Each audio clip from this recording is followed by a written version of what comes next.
इस विश्लेषण में स्वागत है। आज हम सीधे एक ऐसी दिलचस्प कहानी में गोता लगाने वाले हैं जो शोषण, व्यापार और कर्म के बारे में बहुत कुछ सिखाती है।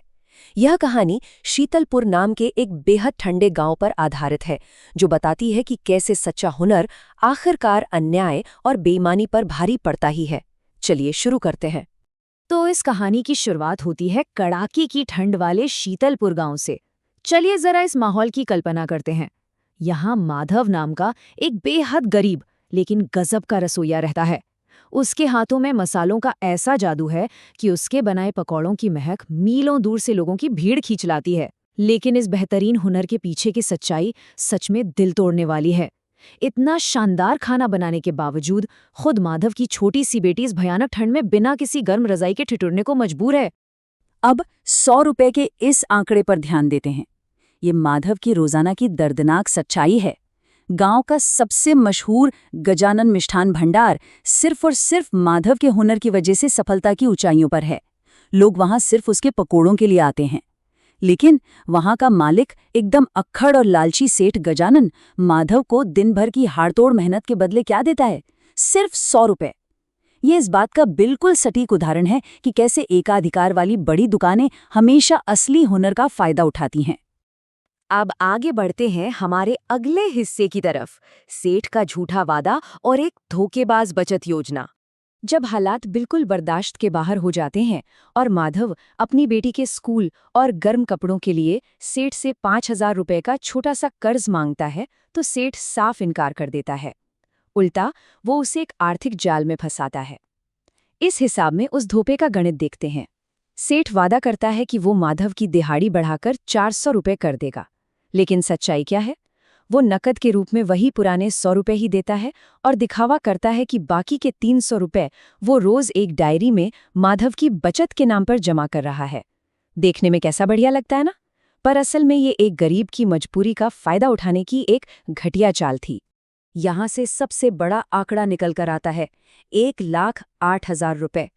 सेठ के बताए गए गणित के हिसाब से 360 दिनों के एक साल के बाद ये 300 रुपए रोज की बचत मिलकर 1,08,000 रुपए बन जानी चाहिए थी। एक गरीब इंसान के लिए ये रकम किसी सपने से कम नहीं है। ये उसके पूरे परिवार की जिंदगी बदल सकती थी। और बस इसी एक मुश्त रकम की उम्मीद में माधव अपनी पूरी जान लगा देता है। और वक्त ऐसे ही दर्दनाक तरीके से बीतता जाता है। सर्दी के बाद गर्मी आती है, फिर बरसात और फिर वापस सर्दी आ जाती है।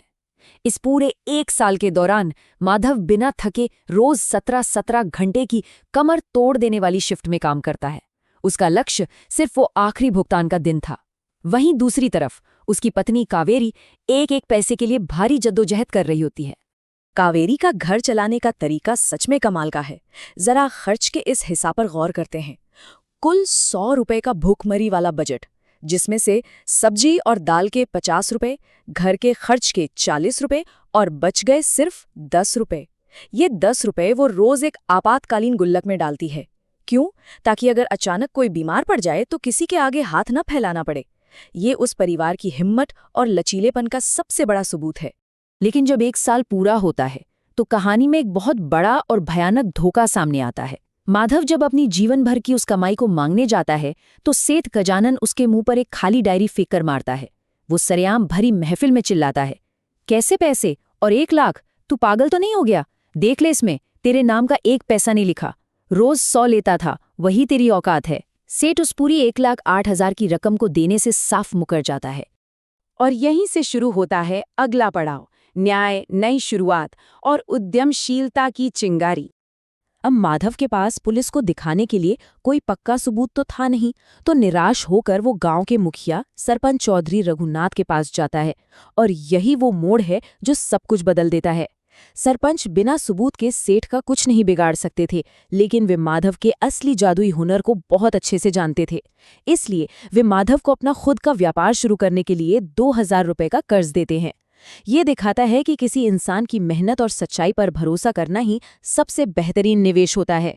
इस 2,000 रुपए का इस्तेमाल कावेरी की समझदारी के साथ बेहद शानदार तरीके से किया जाता है। इन 3 कदमों पर नजर डालते हैं। पहला, एक मजबूत और बड़ा ठेला बनवाना। दूसरा, बड़े बर्तन और गैस चूल्हा लेना। और तीसरा, सबसे जरूरी सिर्फ सबसे अच्छी गुणवत्ता वाली सामग्री और खानदानी मसाले खरीदना। वे पीपल के पेड़ के नीचे अपना ठेला लगाते हैं और ये पक्का करते हैं कि उनका स्वाद सेठ की दुकान से लाख गुना बेहतर हो। एक छोटे व्यापार के लिए ये एक बिल्कुल सटीक रणनीति है। इसका नतीजा क्या होता है, ये हम इस अगले हिस्से में देखेंगे। हुनर की असली कीमत और कैसे गुणवत्ता ने एकाधिकार को हराया। जैसे ही माधव का ठेला शुरू होता है, कुछ ही घंटों में उसके मसालों की जादुई महक पूरे गांव को अपनी ओर खींच लेती है। ये तुलना बिल्कुल साफ देखी जा सकती है। जो सेठ कल तक पूरे बाजार का राजा था, आज उसकी विशाल दुकान एक वीरान जगह बन चुकी है। जले हुए पकौड़े, पानी जैसी चाय और भिनभिनाती मक्खियां, वहां कोई ग्राहक नहीं जा रहा। और दूसरी तरफ माधव के साधारण से ठेले पर पड़ोसी शहरों से भी लोग गाड़ियों में भर भर कर आ रहे हैं। असली हुनर की कीमत आखिरकार दुनिया के सामने आ ही गई। जरा आंकड़ों के इस हैरत अंगेज फर्क पर नजर डालते हैं। कहाँ सेठ के यहाँ काम करते हुए सिर्फ 100 रुपए की रोजाना कमाई, और कहाँ अपने ठेले के पहले ही दिन 4000 रुपए का शुद्ध मुनाफा। और रविवार तक आते आते तो ये रोजाना मुनाफा 9000 रुपए तक पहुंच जाता है। मतलब जो माधव सेठ के अधीन महीनों में नहीं कमा पाता था, वो अब एक ही दोपहर में कमा रहा है। ये सच में एक बहुत बड़ी आर्थिक छलांग है। सेठ अपनी इस बर्बादी को देखकर पूरी तरह बौखला जाता है। वो माधव और कावेरी के पास उन्हें वापस काम पर रखने का लालच लेकर आता है और इस बार 1500 रुपये रोजाना का प्रस्ताव देता है। पर तभी कावेरी उसे ये करारा और शक्तिशाली जवाब देती है, चुप रहिए, हमें आपके टुकड़ों की जरूरत नहीं है। मेरे पति अब मालिक हैं, नौकर नहीं। हम रोज 10,000 कमाते हैं। जाइए अपनी वीरान दुकान संभालिए। ये सिर्फ एक इनकार नहीं था, ये उनके नए आत्मसम्मान और आजादी की घोषणा थी। लेकिन कहानी यहाँ खत्म नहीं होती। आइए देखते हैं आखिरी हिस्सा, अहंकार की हार और अंतिम मुकाबला। ईर्ष्या और गुस्से में अंधा होकर सेठ गजानन एक आखिरी और बेहद नीच चाल चलता है। वो पुलिस और एक झूठे गवाह को लेकर माधव के ठेले पर धमकता है और इल्जाम लगाता है कि माधव ने व्यवसाय शुरू करने के लिए उसकी तिजोरी से 2 लाख रुपए चुराए हैं। पुलिस माधव को हथकड़ी लगानी ही वाली होती है कि तभी सरपंच 3 पक्के और अकाट्य सबूतों के साथ वहां आते हैं। पहला 2000 रुपए के कर्ज का स्टैम्प पेपर, दूसरा माधव की तरफ से चुकाए गए पहले 5000 रुपए का कागज, और तीसरा सबसे बड़ा सबूत, वो असली डायरी। जी हाँ, जिसे सेठ के ही एक पुराने और नाराज मुनीम ने सरपंच को दे दिया था, जिसमें 1,08,000 रुपए की बचत साफ साफ लिखी थी। और आखिरकार सच्चाई सबके सामने आ ही जाती है। उसी वक्त बीच बाजार में सेठ गजानन को उसके झूठ और धोखाधड़ी के लिए हथकड़ी पहनाई जाती है। उसकी दुकान पर ताला लग जाता है और उसे नीलाम कर दिया जाता है।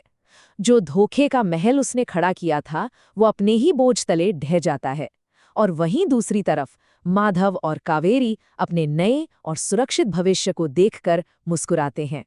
तो इस विश्लेषण के आखिरी पड़ाव पर एक सवाल पर विचार करना बहुत जरूरी है। जब अहंकार और धोखे का सामना असली हुनर और सच्चाई से होता है, तो दौलत का सच्चा पैमाना क्या होता है? ये कहानी हमें सिखाती है कि चाहे कोई कितना भी चालाक क्यों न हो, ईमानदारी, कड़ी मेहनत और सच्चा हुनर ही हमेशा आखिरी जीत हासिल करता है। उम्मीद है इस कहानी से मिली सीख ने जरूर कुछ नया सोचने पर मजबूर किया होगा।